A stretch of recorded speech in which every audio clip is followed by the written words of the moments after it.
Former President Donald Trump indicted for the third time in the last 5 months. This time is connected to his alleged efforts to overturn the 2020 election, leading to the January 6th insurrection. This is the first indictment Trump faces for actions he committed while president. Trump is now scheduled to appear before a federal judge this Thursday in Washington, D.C. That's a real what I'm thing. scared about in 2020. But rightly. Because I think he's an illegitimate president that didn't really win. So how do you fight against that in 2020? You are absolutely right. He's an illegitimate president in my mind. Would you be my vice presidential candidate?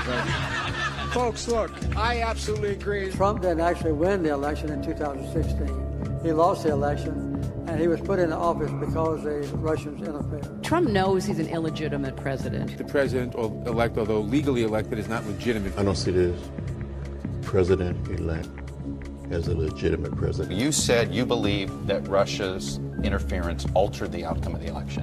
I do. We have a president who, if in fact it is proven, has been assisted by the Russians and may in fact not be a legitimate president. The one thing that Trump is fearful of when it comes to his being president is that finally we will see how illegitimate his victory actually was. I have an objection. I object to the 15 votes from the state of North Carolina. I object because people are horrified. He's an illegitimate president. Do you believe Trump is a legitimate president? What I believe is that there's no question that the outcome of this election was affected by the Russian interference. There absolutely is a cloud of illegitimacy. So that legitimacy is in question, yes. So that was a very tainted election. And in that sense, it's illegitimate. Why do you think the president is going to such great lengths to essentially prove that he beat you? Because he knows he didn't. He knows he's an illegitimate president. Stolen emails, stolen drone, stolen election. Welcome to the world of unprecedented Trump. So do you believe President Trump is an illegitimate president?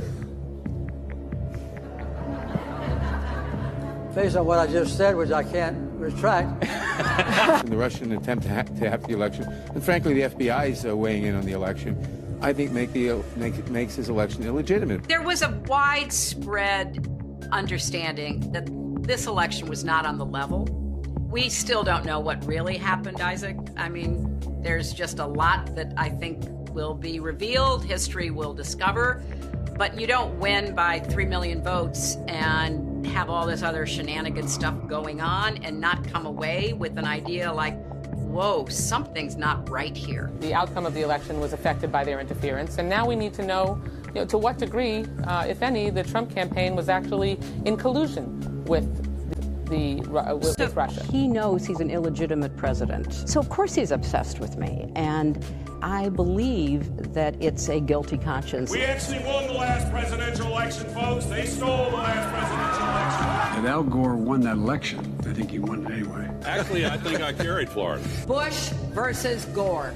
A court took away a presidency. If all the votes were counted in Florida, that Al Gore would be president today and George Bush would be back in office. I come from Florida, where you and others participated in what I call the United States coup d'etat. There's no doubt in my mind that Al Gore was elected president. I rise to object to the fraudulent 25 Florida electoral votes. I must object because of the overwhelming evidence of official misconduct, deliberate fraud, and an attempt to suppress voter turnout. It is signed by myself on behalf of my diverse constituents and the millions of Americans who have been disenfranchised by Florida's inaccurate vote count. The Supreme Court, not the people of the United States, decided this election. Speaking to a Democratic group in Chicago Tuesday, he made it clear he thinks Al Gore was the winner. By the time it was over, our candidate had won the popular vote, and the only way they could win the election was to stop the voting in Florida. Catherine Harris,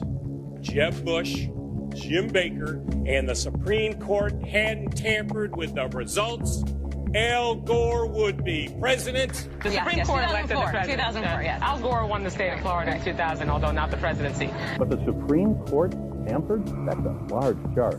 The Supreme Court stopped the counting of the votes, and if they'd let the count go on, Al Gore would have got the necessary votes. The Supreme Court selected George W. Bush as the president. He was not elected. There is overwhelming evidence that George W. Bush did not win this election. I observed as a voter, as a citizen of Illinois 4 years ago, were troubling evidence of the fact that not every vote was being counted. I don't think that George W. Bush won the election in 2000 against Al Gore, because I think he probably lost Florida and also that nationwide. If you invite me back on this show in about 8 weeks, I think you're going to learn that Al Gore actually did get all the votes there. The court has been thwarting formation of the popular will, the most spectacular example being Bush versus Gore, where the majority, by a 5-4 vote, enjoined the counting of more than 100,000 ballots in Florida and essentially gave America its first court-appointed president.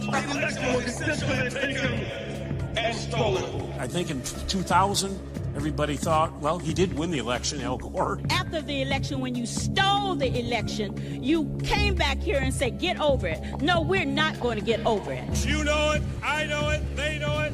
We won that election. Constantly shifting vote tallies in Ohio and malfunctioning electronic machines, which may not have paper receipts, have led to additional loss of confidence by the public. The right to vote has been stolen from qualified voters. In 2004, the democratic process was thwarted. The 2004 presidential election in Ohio was riddled with unnecessary problems. Some machines malfunctioned, causing votes to be counted more than once, or not at all. Based upon an inordinate number of allegations suggesting gross voting rights violations and misconduct, I join with my colleagues in objecting to counting the state of Ohio's electoral votes. As in 2000, the votes of many who wanted to vote were not, in fact, counted. This last Friday night, I arranged to meet Senator Kerry at a fundraiser to give him a copy of my book. He told me he now thinks the election was stolen. The wife of John Kerry said she has lingering doubts about the legitimacy of the election. Her theory goes like this.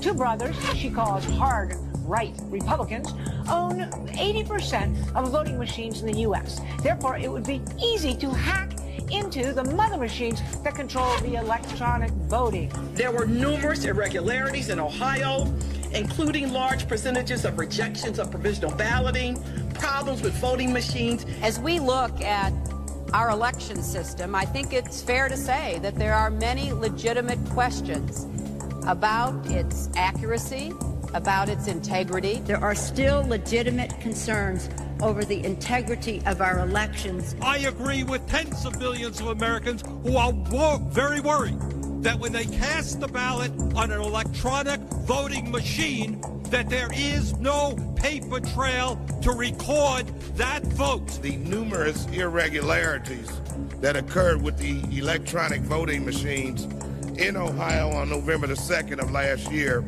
point to an unresolved national crisis. We cannot declare that the election of November 2nd, 2004 was free and clear and transparent and real. There must be independent testing of the voting machines used in Ohio. I'm not confident that the election in Ohio was fairly decided. We know that there was substantial voter suppression, and the machines were not reliable. The members of Congress who have brought this challenge are speaking up for their aggrieved constituents, many of whom may have been disenfranchised in this process. Treating today's electoral vote count in Congress as a meaningless ritual would be an insult to our democracy unless we registered our own protest against the obviously flawed voting process that took place in so many of our states. Voters who wish to cast a vote for president or vice president can't approach the polls with certainty that their vote will be counted. One of the most significant problems in Ohio and in many other states was the lack of measures to ensure the integrity of electronic voting machines. In 2004, they caused Democratic voters in Ohio to wait for 8 hours before they could cast their ballot. They turned the Department of Civil Rights and the Justice Department into the voter suppression division with voter ID laws, voter purging, voter caging, voter intimidation. There aren't going to be any more election stealings. And despite the final tally and the inauguration and the situation we find ourselves in, I do have one very affirmative statement to make. We won. Without voter suppression, Stacey Abrams would be the governor of Georgia. Andrew Gillum is the governor of Florida. You refuse to concede and say that you lost. Do you stand by that decision today? Absolutely. The election was not fair. The process was not fair. If Stacey Abrams doesn't win in Georgia, they stole it. It's clear. It's clear. I think that Stacey Abrams' election is being stolen from her. It was not a free and fair election. Brian Kemp stole the gubernatorial election from Georgians and Stacey Abrams. But will I say that this election was not tainted, was not a disinvestment and a disenfranchisement of thousands of voters? I will not say.